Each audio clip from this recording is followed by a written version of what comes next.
Hoy,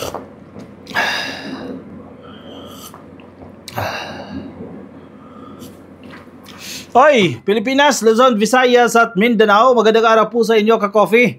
Nako, masama ang loob ni Senator Bato de la Rosa. Ito, tatakbo kasi ito ka-coffee. Kaya maingay na ito ngayon sa social media eh. Very vocal na itong si Bato de la Rosa dahil October 1, filing na ng Certificate of Candidacy. Masama po ang loob niya ngayon sa House of Representatives. Dahil sinisilip sila ngayon eh. Dahil dyan sa tukhang nila eh, nung administrasyon ni Digong eh, marami kasing natsugi dyan ka-coffee dahil sa tukhang na yan. At maraming mga violations sa human rights nung sila po eh nag-implement nitong Oplan tukhang. Sabi niya, parang bumaliktad na raw po ang sitwasyon. Bumaliktad na raw po ang mundo. Wow! Gusto pa ata siya ang tawagin na hero sa panahon po ng tukhang. Kasi nagkaiba na raw ngayon ka-coffee. Iba na raw po ang hero. Oh, basahin natin ka-coffee yung kanyang statement dito ni Senator Bato de la Rosa. Bumaligtad na ang mundo. Totoo ba? Yung nagiging hero na ngayon ay mga drug lord at drug protector. Sino ang tinutukoy niya na drug protector? Diyan sa House of Representatives, yung Quad Committee na yan. Kasi iniimbestigahan nila yan eh. Ano yung connection nitong illegal na droga? Ano yung connection ng tukhang na yan doon sa Pogo? Kasi allegedly, yung kinikita dyan sa Pogo, bahagi niyan napupunta bilang reward doon sa mga nag-i-implement nitong tukhang na yan. Kasi may quota eh. O sige, Region 1, ganito. O, tsugi ka dyan ng 1,000. Region 2, ganito. Tsugi ka ng 2,000. Region 3. Not the exact number ka-coffee. Pero ganyan yung nagiging sistema. So itong mga police, ibang law enforcement agencies, hindi lang mga police. So para ma-meet yung quota, hala, sige, bla bla, bira. Diba? Kahit na inosente, nadamay. At proven yan, ka-coffee. May mga estudyante na damay. May mga ruling na ng korte na nagkaroon ng pang-aabuso sa implementasyon ng tukhang na yan. Oh, sino kayang pinapatamaan ni Bato dyan? Bumaliktad na ang mundo. Yung nagiging hero na ngayon, mga drug lord daw po at mga drug protector. Tapos, yung mga drug enforcer daw, na nagtrabaho sa war on drugs para gumanda ang ating bansa, ginawang masama. Uy, isa daw siya sa tinutukoy doon na ginawang masama dito sa sitwasyon na yan. Sinong pinagbibintangan niya dyan? Na ginagawang masama yung mga dapat daw hero noong panahon ng tukhang. Di ang Quad Committee, ang House of Representatives,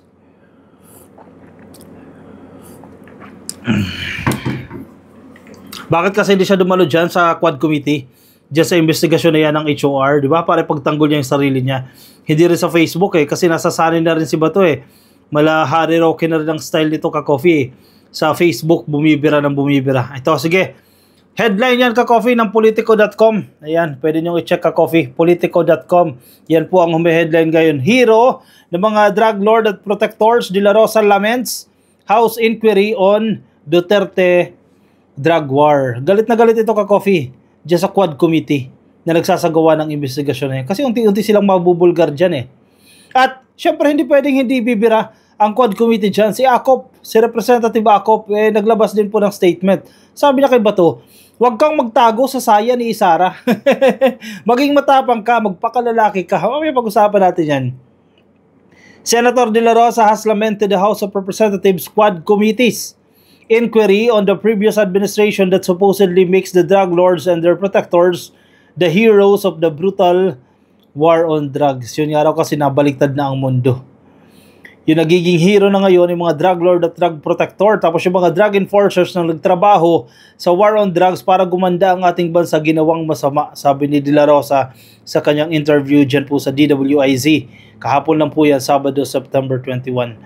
Agree ka ba na dapat hero ang tingin dito kay Bato de la Rosa? O sige, sa mga kasama niya pa, hero? Unang-una, sino ba nag-initiate ng project na yan? Kanino bang project yan? Di ba project niya sa Davao? Yung project niya sa Davao, dinala niyo sa Metro Manila. Ang dami tuloy na damay. Sana iniwan nyo na lang yun dyan sa Davao eh. Dinala nyo dito sa Metro Manila. Ilan ang natsugi dyan? Ilang estudyante, ilang minor de edad ang nadawit dyan? Di ba? Tapos gusto nyo, hero ang tingin sa inyo dyan. Ang ICC nga eh, Pupursige ba yung ICC na yan na imbestigahan kayo kung hindi nila nakitaan ng probable cause yan? Di ba? Pag-aaksayan ba ng resources yan at ng oras ng International Criminal Court kung nakita nilang walang bearing itong mga kaso na to, itong mga sumbong sa kanila? Definitely hindi. Kasi may nagkamali at ayaw nyong aminin na kayo ay nagkamali dyan. He was referring to the testimony during the House inquiry on former Iloilo City Mayor Jed Malibilog, who accused De La Rosa of plotting to kill him upon the orders of then-President Rodrigo Duterte. Hindi ko kilala si Mabilog. Yes, napapanood natin sa balita, pero hindi ko alam ka-coffee kung anong klase yung tono ni Mabilog. No? Hindi kagaya ni Morales, na si Morales, alam mo na talagang nagsisinungaling. Yung dating agent ng PDEA, alam mo nagsisinungaling. Si Jed Mabilog, hindi natin kilala. No? Hindi naman natin to wala tayong connection, wala tayong kahit na ano. So, hindi natin masabi kung totoo yung sinasabi ni Mabilog o kung ano pa man yan. Pero, ang tanong dyan, what if kung totoo? Diba? Duterte had accused Mabilog of being a drug protector and of allowing Iloilo City to be shabulized. Grabe yung termo. Shabulized. De La Rosa said Mabilog's inclusion in Duterte's narco list was vet by the intelligence agencies for his alleged involvement in the drug trade. Nasama kasi dyan sa listahan. Controversial na listahan. Imaginein mo si gold medalist, Olympic gold medalist, Heidelin Diaz, nasama pa rin sa listahan. Sino maniniwala dyan sa listahan na yan?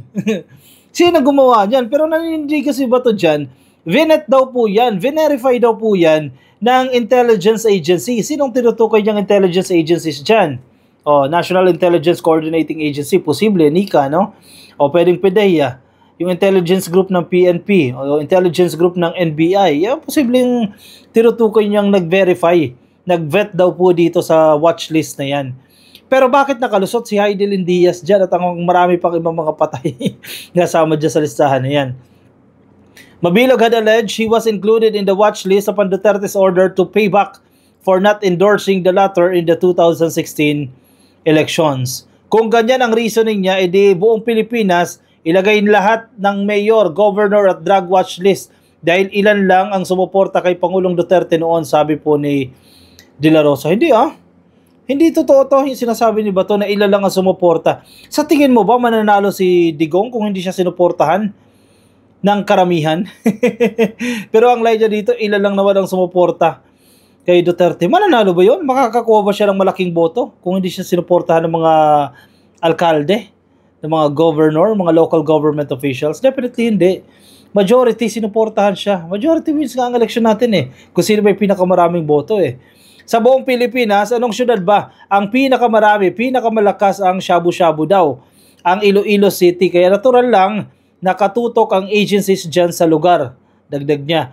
De La Rosa slammed Mabilog and the House lawmakers for their script during hearings to discredit former President Duterte. Yan ang sinasabi nila dyan, ka-coffee. Itong hearing na ito ng House of Representatives, scripted daw po. Meron daw pong nagkukumpas. Yan ang kanilang argumento dyan May nagdidikta kung anong sasabihin, etc. At ang number one na pinagbibintangan nila dyan, si Speaker, si Martin Romualdez. Yan ang sinasabi nilang nagkukumpas dyan sa mga mambabatas. Kasi ngayon lang naman nangyari ito na sobrang solido ang House of Representatives. Nagtutulungan itong mga to. Hindi sila naghihilahan, which is maganda. Kasi iisa yung kanilang direction ito yung gusto nilang tahakin Kaya, kapag hindi papabor yung ginagawang investigasyon na yan, ang sasabihin nila, scripted yan. Mala-narrative ni Inday Sara Duterte. Mala-narrative yan ni Harry Roque. At ito na ni Bato de la Rosa. Alam mo kaya, sobrang porsigido si Bato de la Rosa na ma-re-elect siya.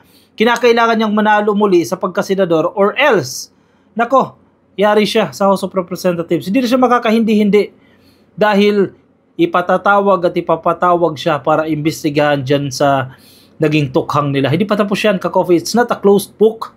Marami pang mga tanong dyan na dapat sagutin.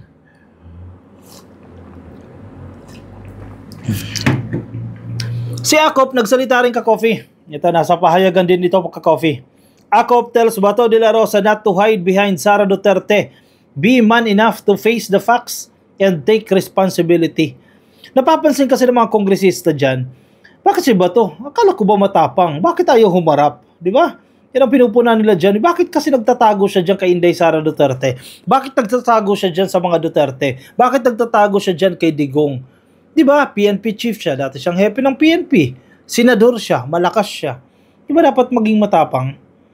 Antipolo City Representative Romeo Acop fired back at Senator Ronald Bato de la Rosa, urging him to be a man enough and take responsibility for his actions instead of hiding behind Vice President Sara Duterte's skirt.